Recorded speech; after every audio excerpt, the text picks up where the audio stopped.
અખાત્રીજના દિવસે ભગવાન જગન્નાથ, બહેન સુભદ્રા અને ભાઈ બલરામના રથનું પૂજન. 7 જુલાઈએ 147મી રથયાત્રા નીકળશે.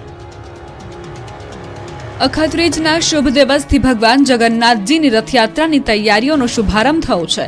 7 જુલાઈએ અષાઢી સુદ બીજના દિવસે 147મી રથયાત્રા નીકળશે. ભગવાન જગન્નાથ નગરચર્યાએ નીકળશે. ત્યારે અમદાવાદમાં રથયાત્રા પહેલા 3 રથનું પૂજન કરવામાં આવ્યું. ભગવાન જગન્નાથ, બહેન સુભદ્રા અને ભાઈ બલરામના રથનું પૂજન કરાયું હતું.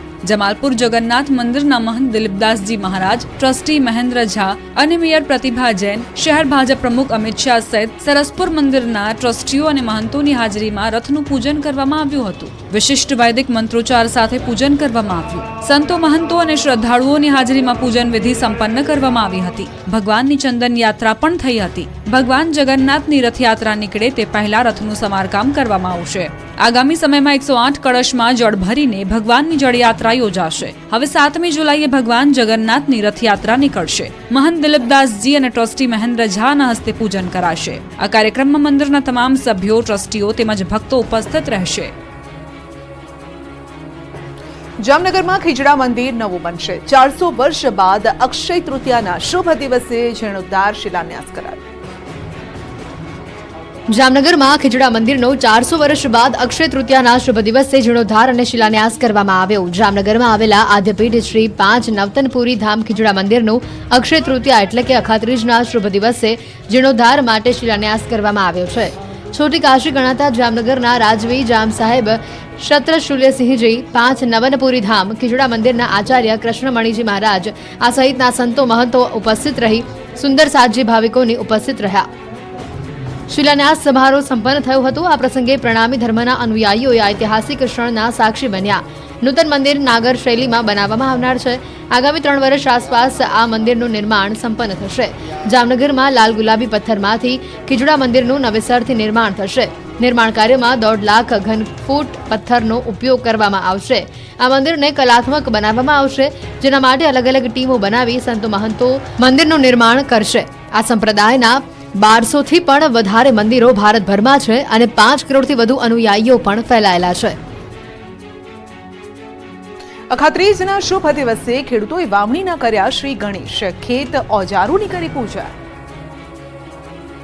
અખાત્રીજના શુભ દિવસે રાજ્યભરના ખેડૂતોએ વાવણીના શ્રી ગણેશ કર્યા. ખેડૂતોએ ટ્રેક્ટરની પૂજા અર્ચના કરી ખેતીનો પ્રારંભ કર્યો.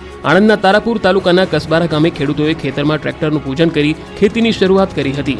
કસબારા ગામના ખેડૂતોએ આવનાર વર્ષે સારો પાક થાય તેવી આશા વ્યક્ત કરી હતી. તો આ તરફ બનાસકાંઠામાં પણ ખેડૂતોએ અક્ષય તૃતીયાની ઉજવણી કરી હતી. ખેડૂતોએ ખેતરમાં ટ્રેક્ટરની પૂજા અર્ચના કરી ખેતીની શુભ શરૂઆત કરી હતી. પહેલાના સમયમાં ખેડૂતો હળ બળદની પૂજા કરતા હતા, પરંતુ હાલ હળ અને બળદનું સ્થાન ટ્રેક્ટરે લઈ લીધું છે. ત્યારે ખેડૂતોએ ખેતીના ઓજારોની પૂજા કરી આવનારું વર્ષ સારું જાય તે માટે પ્રાર્થના કરી હતી. અરવલ્લી જિલ્લાના ખેડૂતોએ વહેલી સવારે બળદોને હળ જોડી અખાત્રીજનું મુહૂર્ત સાચ્યું. અક્ષય તૃતીયા અખાત્રીજ ખેડૂતો માટે નવું વર્ષ ગણાય છે. ખેતીના નૂતન વર્ષ સમાન આજના દિવસે ખેડૂતોએ બળદોને હળથી જોડી ખેતી કાર્યની શુભ શરૂઆત કરી. ત્યારે અરવલ્લી જિલ્લાના ખેડૂતોએ અખાત્રીજના શુભ મુહૂર્તમાં ખેતી કાર્યની શરૂઆત કરી છે. ધરતીપુત્રોના પરિવારના સભ્યો દ્વારા હળ જોડી ખેતી કાર્યની શરૂઆત કરવામાં આવી. ખેડૂતોએ સવેડું, કડિયું, સમાર જેવા સાધનોનું પૂજન કરી મુહૂર્ત સાચવી લઈ ખેતીનો શુભારંભ કર્યો છે. અરવલ્લીના ખેડૂતો પણ મોં મીઠું કરાવી નવા ઉમંગ સાથે કૃષિના શ્રી ગણેશ કર્યા. માત્ર આ વર્ષે જ નહીં, દર વર્ષે ખેડૂતો વર્ષો જૂની પરંપરાને આધારે પૂજન કરી પરંપરા નિભાવે છે. ખાસ વાત તો એ છે કે પ્રગતિશીલ ભારતમાં ખેડૂતો આધુનિક ખેતીના ઓજારોનો ઉપયોગ કરી રહ્યા છે અને નવી નવી ટેકનોલોજીનો પણ ઉપયોગ કરી રહ્યા છે. છતાં વર્ષો જૂની પરંપરા ભૂલ્યા નથી. આજે પણ વસુંધરાની સાથે સાથે ખેતીના નવા જૂના તમામ ઓજારની વિધિવત રીતે પૂજા કરી રહ્યા છે. વર્ષો જૂની ચાલી આવતી પરંપરાને નિભાવી ખેડૂતોએ હળોતરા કર્યા હતા. ભાવનગરમાં જમાદાર કેરીની ખેતી કરતા ખેડૂતો થયા માલામાલ. મણના ભાવ 4500 સુધી મળ્યા. ભાવનગરમાં જમાદાર કેરીની ખેતી કરતા ખેડૂતો માલામાલ થયા છે. જમાદાર કેરીની મબલક આવક અને ભાવ પણ સારા મળતા ખેડૂતો ખુશખુશાલ છે. યાર્ડમાં સોસિયાની જમાદાર કેરીની પણ આવક શરૂ થઈ ચૂકી છે, જેમાં એક મણના ભાવ ₹2000 થી લઈને 4500 સુધીના જોવા મળ્યા છે. યાર્ડમાં મોટા પ્રમાણમાં જમાદાર કેરીની આવકની શરૂઆત થઈ છે. ભાવનગર જિલ્લામાં 9000 હેક્ટર જમીન કરતાં પણ વધારે કેરીનું વાવેતર થાય છે. અહીંયાથી મોટી માત્રામાં આંબાની કલમો તૈયાર કરીને અન્ય રાજ્યમાં મોકલવામાં આવતી હોય છે. અહીંના મોટા ભાગના ખેડૂતો બાગાયતી ખેતી કરી મબલક આવક મેળવે છે. તો ભાવનગર જિલ્લામાં સોસિયા, તળાજા, મહુવા, જેસર સહિતના પંથકમાં કેસર કેરીના બગીચા આવેલા છે. માર્કેટમાં કેસર કેરીની આવક શરૂ થઈ છે. તેમજ માર્કેટિંગ યાર્ડમાં અથાણાની કેરી તેમજ મુરબ્બાની કેસર કેરીની આવક પણ શરૂ થઈ ચૂકી છે. કેસર કેરીનો ભાવ ₹2000 થી લઈને 4500 સુધી જોવા મળ્યો. તો અથાણા બનાવવાની દેશી કેરીની પણ આવક થઈ છે, જેના એક મણનો ભાવ ₹800 થી લઈને 1500 સુધી નોંધાયો હતો. ત્યારે લોકો ઊંચા ભાવ આપીને પણ તેની ખરીદી કરી રહ્યા છે. પંચમહાલના કુવાઝર ગામની ચૂંટણીનું 2.5 વર્ષે આવ્યું પરિણામ. ગ્રામ પંચાયતની ચૂંટણીનું પરિણામ મતદાનના એકાદ મહિનામાં તો આવી જ જાય, પરંતુ ગુજરાતનું એવું ગામ છે જેનું પરિણામ 2.5 વર્ષે આવ્યું. વાત છે પંચમહાલના કુવાઝરની. પંચમહાલના કુવાઝર ગામે 2.5 વર્ષ પહેલા ચૂંટણી યોજાઈ હતી. 2.5 વર્ષ પહેલા યોજાયેલી ચૂંટણી માટે હારેલા ઉમેદવાર સુલેમાનભાઈ દ્વારા પરિણામ બાબતે શંકા જતા રીકાઉન્ટિંગ માટે કોર્ટમાં અરજી કરી હતી. 2.5 વર્ષ પહેલા યોજાયેલી ગ્રામ પંચાયતની ચૂંટણી માટે રીકાઉન્ટિંગ થયું. કુવાઝર ગ્રામ પંચાયતની ચૂંટણીમાં થયેલા મતદાનનું મોરવા હડફ કોર્ટમાં જજ સમક્ષ રીકાઉન્ટિંગ કરાયું. જે તે સમયે સુલેમાનભાઈની 62 મતે પ્રવીણસિંહ ચૌહાણ સામે હાર થઈ હતી. કોર્ટમાં મામલતદાર સહિત ચૂંટણી અધિકારીઓ અને બંને ઉમેદવારની હાજરીમાં મતગણતરી કરાઈ હતી, જેમાં પહેલાના વિજેતા ઉમેદવાર જ ફરી વખત વિજેતા જાહેર થયા છે. મહીસાગરના મતદાન બૂથમાં વાયરલ વિડીયો મુદ્દે થઈ ફરિયાદ. પંચમહાલમાં બૂથ કેપ્ચરિંગની ઘટના બાદ હવે મહીસાગરમાં વોટિંગ કરતા વિડીયો મામલે ફરિયાદ નોંધાઈ છે. ડંખરિયા બૂથમાં વોટિંગ સમયનો વિડીયો વાયરલ થયો હતો. પ્રિતેશ ઠાકોર નામનો યુવક બૂથમાં મોબાઈલ લઈને ગયો હતો. મતદાન કરતો વિડીયો બનાવી વાયરલ કર્યો હતો. ડંખરિયા બૂથ નંબર 156ના પ્રિસાઇડિંગ ઓફિસરે ફરિયાદ નોંધાવી. યુવક સ્ટાફની જાણ બહાર મોબાઈલ મતદાન મથકમાં લઈ ગયો હોવાનો ફરિયાદમાં ઉલ્લેખ કરાયો છે. બાલાસિનોર પોલીસ મથકમાં ફરિયાદ નોંધાતા પોલીસે તપાસ હાથ ધરી. સુરત અને અમદાવાદમાં સીઆઈડી અને આઈટીએ દરોડા પાડી તવાઈ બોલાવી. સુરતમાં આઈટીનું સર્ચ ઓપરેશન બીજા દિવસે પણ યથાવત રહ્યું. 3 સહિત 24 જગ્યા પર સર્ચ ઓપરેશન કરવામાં આવ્યું. 100 કરોડથી વધુ બેનામી વ્યવહારો મળી આવ્યા. ઐશ્વર્યા ગ્રુપ સાથે કોલસાના વ્યવસાય પણ સામેલ. ઉપરાંત કોલસાના મોટા વેપારીઓ એવા એસએન ટ્રેડલિંક, તરણજોત કોગ અને આદર્શ કોલ પર ડીઆઈ વિંગના અધિકારીઓ દ્વારા તપાસ શરૂ કરવામાં આવી હતી. તેઓ પાસેથી કોલસો ખરીદનાર અને વેચનાર વ્યક્તિઓને ત્યાં પણ તપાસ કરવામાં આવી રહી છે. તો રાજ્યભરની આંગડિયા પેઢીઓમાં સીઆઈડીએ તવાઈ બોલાવી. બોગસ એકાઉન્ટ અંગેની ફરિયાદના આધારે તપાસ શરૂ કરી છે. આંગડિયા પેઢીઓના ખોટા વ્યવહારો અંગે દરોડા પાડવામાં આવ્યા. અમદાવાદ, સુરતમાં 11 પેઢીઓ પર સીઆઈડીએ દરોડા પાડ્યા. ભારતીય નાણાંની રોકડ, વિદેશી નાણું, સોના સહિત 15 કરોડથી વધુની રકમ મળી. તમારા ઘરે આવતા દૂધમાં ક્યાં ગટરનું પાણી તો નથી ને? બરોડા ડેરીના દૂધમાં ડેરીનો ડ્રાઈવર ગટરનું પાણી ભેળવતો હોવાનો પર્દાફાશ. બરોડા ડેરીનો દૂધવાનનો ડ્રાઈવર જ ડેરી માટે ઘાતકી સાબિત થયો છે. બરોડા ડેરીના દૂધના ડ્રાઈવરે સફેદ દૂધમાં કાળા કારનામા કર્યાનો પર્દાફાશ થયો છે. દૂધ ચોરીના કૌભાંડની બરોડા ડેરીના સુપ્રિન્ટેન્ડન્ટે સાવલી પોલીસ સ્ટેશનમાં ફરિયાદ નોંધાવતા આખો ભાંડો ફૂટ્યો છે. બરોડા ડેરીનો દૂધવાનનો ડ્રાઈવર દૂધમાં પાણી ભેળવતો હતો. પાણી ભેળવતા રંગે હાથે ઝડપાઈ ગયો છે. 822 લીટર દૂધમાંથી 72 લીટર દૂધ કાઢી લીધું હતું. આ કામ કરતા ગ્રામ્યજનોએ રંગે હાથે ઝડપ્યો હતો. દૂધમાં ગટરનું પાણી ભેળવ્યાનો ગ્રામ્યજનોએ આરોપ લગાવ્યો છે. કરચિયા ગામે ઝડપાયેલા દૂધ ચોરી કૌભાંડને લઈને હાલ તો પોલીસે ફરિયાદ નોંધી વધુ તપાસ તેજ કરી છે. ડ્રાઈવરને પકડ્યા બાદ જ હવે દૂધનું દૂધ અને પાણીનું પાણી થશે. અમદાવાદમાં વટવામાં મહિલાની હત્યા કરનારા પતિ પત્નીને આવ્યો જેલમાં જવાનો વારો. સામાન્ય બાબતે કરી હતી હત્યા.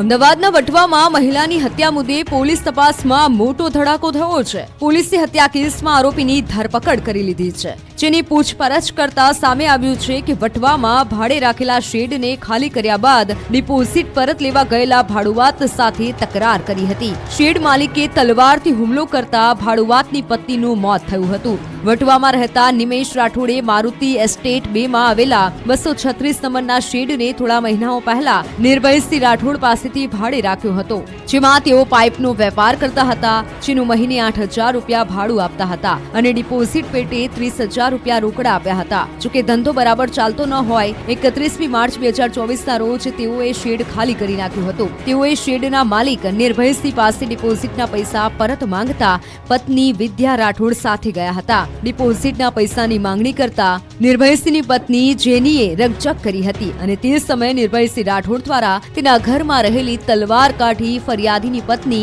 વિદ્યાબેન રાઠોડના હાથના અને માથાના ભાગે મારી હતી. અંબાજી મંદિર દર્શન કરવા જવાનો પ્લાન હોય તો દર્શનનો સમય જોઈને જજો. અખાત્રીજના શુભ અવસરથી યાત્રાધામ અંબાજી મંદિરના સમયમાં ફેરફાર કરવામાં આવ્યો છે. પહેલા 2 વખત આરતી થતી હતી, હવે દિવસ દરમિયાન 3 વખત આરતી કરવામાં આવશે, જેમાં બપોરે 12:30 કલાકે પણ આરતી કરવામાં આવશે. સાથે કાળઝાળ ગરમીને લઈ માતાજીને 3 વખત શણગાર કરવામાં આવશે. રાત્રે 9 સુધી મંદિર ખુલ્લું રહેશે. દેવભૂમિ દ્વારકામાં અક્ષય તૃતીયાની વિશેષ ઉજવણી કરવામાં આવી. અક્ષય તૃતીયાના પાવન પર્વ પર ભગવાન દ્વારકાધીશને ઋતુ અનુસાર ચંદનના વાઘાનો વિશેષ શૃંગાર કરવામાં આવ્યો. સતત 2 માસ સુધી દ્વારકાધીશને પરંપરાગત વસ્ત્રને બદલે ઋતુ અનુસાર ઠંડક માટે ચંદનના વાઘા અને પુષ્પ શૃંગાર કરવામાં આવશે. તો શ્રીજીને ઠંડા ભોગ એટલે કે મુરબ્બાનું અથાણું, કેરી અને અન્ય સામગ્રીથી બનાવેલ ગરમાળું, શ્રીખંડ, ખારી મગની દાળ, ચણાની મીઠી દાળ આ પ્રકારના 56 ભોગ અર્પણ કરવામાં આવશે. ઊંઝામાંથી ઝડપાઈ નકલી વરિયાળી. મહેસાણા ફૂડ વિભાગે પાડ્યા દરોડા. અંદાજે 11,850 કિલો શંકાસ્પદ જથ્થો જપ્ત કરાયો છે. 14 કિલો લીલો કલર પણ જપ્ત કરાયો છે. 11 લાખથી વધુનો જથ્થો ફૂડ વિભાગે જપ્ત કર્યો. બનાસકાંઠાના મુડેથા ગામના ગોગાપુરામાં લગ્ન મંડપમાં આગ લાગી હતી. પ્રસંગ દરમિયાન ફટાકડા ફોડતા સમયે આ આગ લાગી. લગ્ન મંડપમાં અચાનક આગથી અફરાતફરી મચી ગઈ. સ્થાનિકોએ પાણીનો મારો ચલાવીને આગ પર કાબુ મેળવ્યો. લોકોની સમય સૂચકતાના કારણે મોટી જાનહાનિ ટળી છે. સમય સૂચકતા વાપરી લોકો મંડપની બહાર નીકળી જતા મોટી જાનહાનિ ટળી.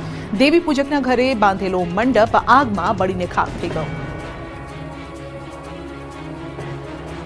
ડાકોર ટેમ્પલ કમિટીના ટ્રસ્ટી માટેનું કોકડું ગૂંચવાયું. ટ્રસ્ટીની નિમણૂક માટેની સેશન્સ કોર્ટમાં હતી સુનાવણી અને કોર્ટે 20 દિવસ બાદ 30 મેના રોજની આપી છે મુદત. અને ડાકોર ટેમ્પલ કમિટીમાં 4 ટ્રસ્ટીઓ અને 1 ચેરમેનનો વહીવટ છે.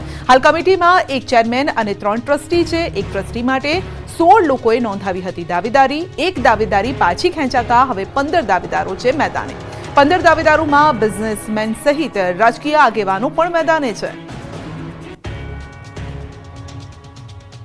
નવસારીમાં યોજાયેલા જૈન સમાજના 207 તપસ્વીઓના પારણા કાર્યક્રમમાં ભાજપ ગુજરાત પ્રદેશ પ્રમુખ CR પાટીલ હાજર રહ્યા. જિલ્લા ભાજપ પ્રમુખ ભુરાલાલ શાહના પત્ની અને પૌત્રીને CR પાટીલે મગનું પાણી પીવડાવી પારણા કરાવ્યા. ઉપરાંત 13 મહિનાથી તપ કરતા અન્ય તપસ્વીઓના પણ પારણા કરાવ્યા. આ પ્રસંગે CR પાટીલે આચાર્ય વિજય પ્રબોધચંદ્ર સુરીશ્વરજી મહારાજના આશીર્વાદ લીધા.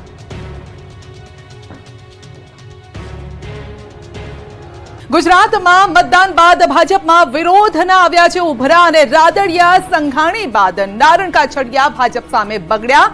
મતદાન પછી ભાજપનો આંતરિક અસંતોષ સપાટી પર. ગુજરાતમાં લોકસભાની ચૂંટણી પૂર્ણ થયા બાદ ભાજપનો આંતરિક વિખવાદ સપાટી પર આવી ગયો છે, જેની આ 3 તસવીર છે. ગુરુવારે રાદડિયા દિલીપ સંઘાણી બાદ શુક્રવારે અમરેલીના પૂર્વ સાંસદ ભાજપના નેતા નારણ કાછડિયાએ ઉભરો ઠાલવ્યો. ભાજપમાં રીતસરનો ભડકો થયો છે. ભાજપે કરેલા ભરતી મેળાથી ભાજપના જ અનેક નેતાઓ અને કાર્યકર્તાઓ નારાજ થયા છે.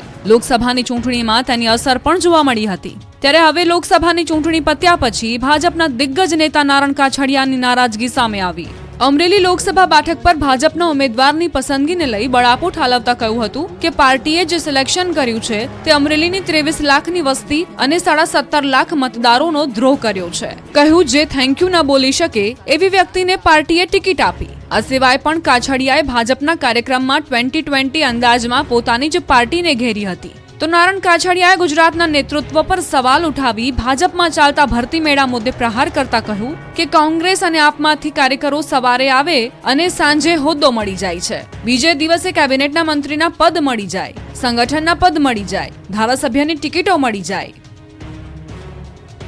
તો અમરેલી બાદ જૂનાગઢ ભાજપમાં પણ આંતરિક કલહ. જૂનાગઢમાં માણાવદરનું રાજકારણ ફરી ગરમાયું છે. પેટા ચૂંટણીના ભાજપના ઉમેદવાર અરવિંદ લાડાણીનો આરોપ છે પ્રદેશ ભાજપ સંગઠન અને પ્રદેશ ભાજપ પ્રમુખને લખ્યો છે પત્ર. પૂર્વ કેબિનેટ મંત્રી જવાહર ચાવડા અને તેમના પરિવાર પર આક્ષેપ લગાવ્યો. પક્ષ વિરોધી પ્રવૃત્તિઓ કરતા હોવાના અરવિંદ લારાણીના આરોપ છે અને માણાવદર પેટા ચૂંટણીમાં ભાજપને નુકસાન પહોંચાડવાનો પ્રયાસ થયાનો દાવો કરાયો છે. જવાહર ચાવડાના દીકરા અને તેમની પત્ની સામે પણ આક્ષેપ છે. વેપારી આગેવાનોની બેઠકમાં કોંગ્રેસને મત આપવા હાંકલ કર્યાનો દાવો. મેંદરડા વિસ્તારમાં બૂથ પર ચૂંટણી દરમિયાન કોંગ્રેસનો પ્રચાર કર્યાનો દાવો કર્યો છે અને હજુ 2 દિવસ પહેલા કોંગ્રેસના ઉમેદવારે ફેર મતદાનની માંગ કરી છે.